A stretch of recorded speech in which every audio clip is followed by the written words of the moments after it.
ஆண்டவராகிய இயேசு கிறிஸ்துவின் நாமத்தினாலே உங்களுக்கு என்னோட அன்பின் வாழ்த்துக்கள். இன்றைய நாளின் தியானத்துக்காக தெரிந்து கொள்ளப்பட்ட வேத வசனம் மார்க் எழுதின சுவிசேஷம் 1வது அதிகாரம் 43வது வசனம். அப்பொழுது இயேசு அவனை நோக்கி, நீ இதை ஒருவருக்கும் சொல்லாதபடிக்கு எச்சரிக்கையாயிரு என்றார்.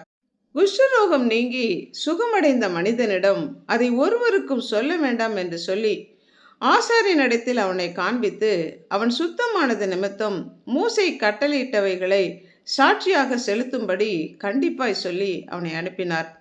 கர்த்தர் திட்டவட்டமாக அவனிடம் கூறியிருந்தும் அவன் புறப்பட்டு போய் இந்த செய்தியை அனைத்து மக்களுக்கும் பிரசித்தப்படுத்தினதுனால வெளியரங்கமாக பட்டணத்திற்குள் பிரவேசிக்க முடியாமல் வனாந்தரமான இடங்களிலே இயேசு கிறிஸ்து தங்கியிருந்தார்.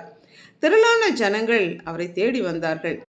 தனக்கு கொடுக்கப்பட்ட அந்த 3½ ஆண்டுகளிலே தாம் செய்ய வேண்டிய காரியங்களை செய்து முடிக்கவும், செல்ல வேண்டிய கிராமங்களுக்கு செல்லவும், மனம் திரும்புதலையும் பரலோக ராஜ்யத்தை குறித்து பிரசங்கிக்கவும், வியாதியஸ்தர்களுக்கு சுகம் கொடுக்கவும், தனக்கு பின் சீடர்களை ஆயத்தப்படுத்தவும் இருந்ததுனால முன்கூட்டிய அரசியல் எதிர்ப்புகளை எல்லாம் தவிர்க்கவும், குறித்த காலத்துக்கு முன்பதாகவே தம்முடைய மரணம் நிகழும் அபாயத்தை தடுக்கவும், கூட்ட நெரிசல்களை எல்லாம் தவிர்க்க வேண்டி சில காரியங்களை வெளிப்படையாக மற்றவர்களிடம் அறிவிக்க வேண்டாம் என்று கர்த்தர் சொன்னார். ஆனாலும் அந்த குஷ்டரோகியா இருந்து சுகமடைந்த மனிதன் எல்லா மக்களுக்கும் அதை பிரசித்தப்படுத்தியது அவருடைய ஊழியத்திற்கு தடையாக இருந்தது. பல பிசாசுகள் பிடித்திருந்து வஸ்திரம் இல்லாதவனாய் கல்லறையிலே கல்லுகளினாலே தன்னைத்தானே காயப்படுத்தி கொண்டிருந்த மனிதனிடமிருந்த பிசாசுகளை இயேசு துரத்தினவுடன் அவன் புத்தி தெளிந்தவனாய் வஸ்திரம் தரித்து அவருடைய பாதத்திலே அமர்ந்திருந்து இயேசு கிறிஸ்துவை பின்பற்றி வர விருப்பம் தெரிவித்தான். அவன் தன்னோடு கூட வருவதற்கு அனுமதி மறுத்து, நீ உன் இனத்தாரிடத்திற்கும் உன் வீட்டிற்கும் போய் கர்த்தர் உனக்கு இறங்கி செய்ததை அறிவி என்று கர்த்தர் சொன்னார்.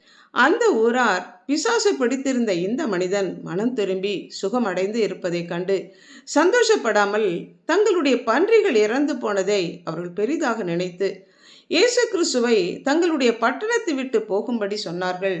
அந்த மக்களுக்கு இயேசு கிறிஸ்துவை பற்றி அறிவிக்க அவர்கள் சந்தர்ப்பம் கொடுக்கவில்லை. அதனால கர்த்தர் உனக்கு மனமிறங்கி செய்ததை உன் வீட்டார் இனத்தார் அனைவரிடம் சொல் என்று கர்த்தர் சொன்னபோது அந்த மனிதன் தன்னுடைய சாட்சி அவர்களுக்கு சொன்னான்.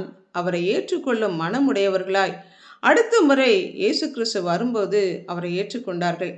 கர்த்தர் நமக்கு சொல்லுகிற காரியங்களுக்கு அப்படியே நாம் கீழ்ப்படிய வேண்டும். இதை செய் என்றால் செய்யவும், செய்ய வேண்டாம் என்றால் செய்யாமல் இருக்கவும் வேண்டும். தேவனுடைய சித்தத்தின்படி செய்யவும், அவருடைய வார்த்தை ஒவ்வொன்றுக்கும் கீழ்ப்படிந்து நடக்க அர்ப்பணிப்போமா? ஜெபிப்போம். அன்புள்ள ஆண்டவரே, அந்த குஷ்டரோகியை போல உம்மிடத்திலிருந்து சுகத்தையும் ஆசீர்வாதத்தையும் பெற்றுக்கொண்ட நாங்கள் உம்முடைய வார்த்தைகளுக்கு கீழ்ப்படிந்து நடக்க எங்களை அர்ப்பணிக்கிறோம். பிசாசின் பிடியிலிருந்து விடுதலை பெற்று சுகமடைந்த மனிதன் இரட்சிப்பின் வஸ்திரம் தரித்து உம்முடைய பாதத்திலே அமர்ந்து உம்முடைய வார்த்தைகளை கேட்டு அதன்படி நடந்தது போல நாங்களும் உம்முடைய வார்த்தையின்படி நடக்க எங்களை அர்ப்பணிக்கிறோம். இயேசு கிறிஸ்துவின் நாமத்தினால் ஜெபிக்கிறோம் பிதாவே. ஆமென்.